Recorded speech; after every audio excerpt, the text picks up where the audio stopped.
SSC, GD, army, BSF, ये अर्धसैनिक बल की जो भी तैयारी करना चाहता है भाई, मैंने जिस तरीके से पेपर निकाले हैं उनके माध्यम से मैं आपको बताऊंगा। आप अगर हमारी वीडियो को पूरा देखेंगे तो मैं आपको सब कुछ वो क्लियर करा दूंगा कि आपको ज़्यादा समय नहीं लगेगा और आप परेशानी हो गई। जो बड़े बड़े यूट्यूबर सब पागल बनाते हैं, दिन में 40 वैकेंसियाँ आपको दिखाएंगे, इसमें फॉर्म डाल दो, आपकी उम्र फॉर्म भरते भरते निकल जाएगी और आप नौकरी तक बहुत मुश्किल में पहुंचोगे। उनके पास 50-50 हज़ार बच्चे हैं, 5-5 लाख बच्चे हैं भाई साहब। उनके प्लेटफॉर्म से अगर 500 बच्चे भी और 1000-2000 बच्चे भी लग गए, 2000 बच्चे लग गए 5 लाख में से, तो उनने कौन सा तो भाई साहब वहाँ कुछ हासिल कर लिया, कुछ हासिल नहीं कर लिया। वो दिन भर बस यही चूतियाँ बनाते रहते हैं। वो भी 3-3 साल में उनके बच्चे लगते हैं, मुझे पता है। ये क्लियर है। लेकिन ये लोग आपको पागल बनाए रहेंगे, जितने भी यूट्यूबर्स हैं। आप अगर एसएससी जीडी की तैयारी करना चाहते हैं तो आप एक काम करिए, आप एक हिंदी की किताब खरीदिए और हिंदी की किताब खरीदने के बाद आप एक किसी भी मैराथन को निकाल लीजिए, क्लास को मैराथन या उनकी जो प्लेलिस्ट वगैरह है उसके हिसाब से पढ़ाई कीजिए। और आप 25-40 वीडियो अलग अलग टीचर्स की मत देखिए, नहीं तो आप विफल हो जाओगे भाई साहब। आपको पढ़ने की आवश्यकता तो है, लेकिन इतना अलग अलग टीचर से आप पढ़ोगे तो आप दिक्कत में आ जाओगे भाई, दिक्कत के कटघरे में आप खड़े हो जाओगे।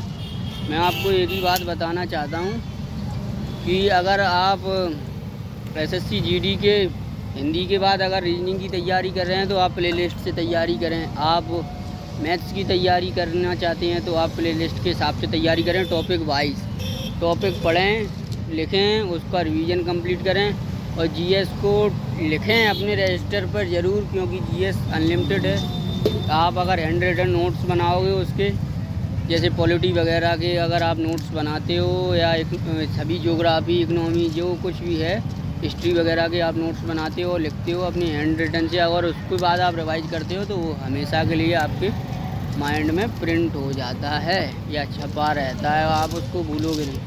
तो आप अगर क्लास देखते रहोगे तो आप, मैं तो कह रहा हूँ 5000 क्लास भी देख लोगे तो कुछ नहीं होने वाला।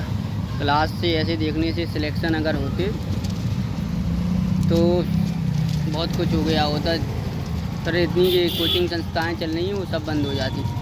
अगर आपके नज़दीक कोई भी संस्था है तो आप, मैं तो कह रहा हूँ आप उस नज़दीक संस्था से ऑफलाइन अध्ययन कीजिए। ऑफलाइन अध्ययन से भाई साहब आप डाउट उधर क्लास के ही क्लास में क्लियर कर सकते हो।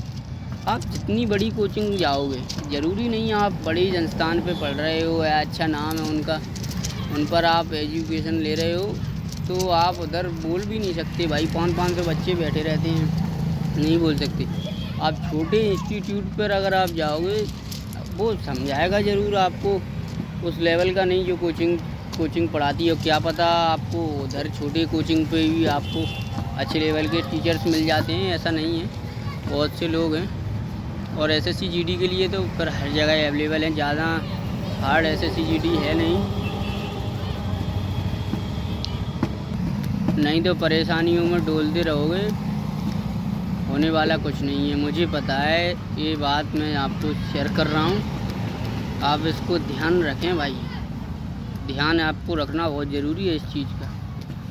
हाँ, इस चीज़ को आपको ध्यान में रखना ज़रूरी है, क्योंकि आजकल युवा परेशान इसीलिए ही है, वो प्रॉपर बेस से पढ़ाई नहीं कर पा रहा है भाई।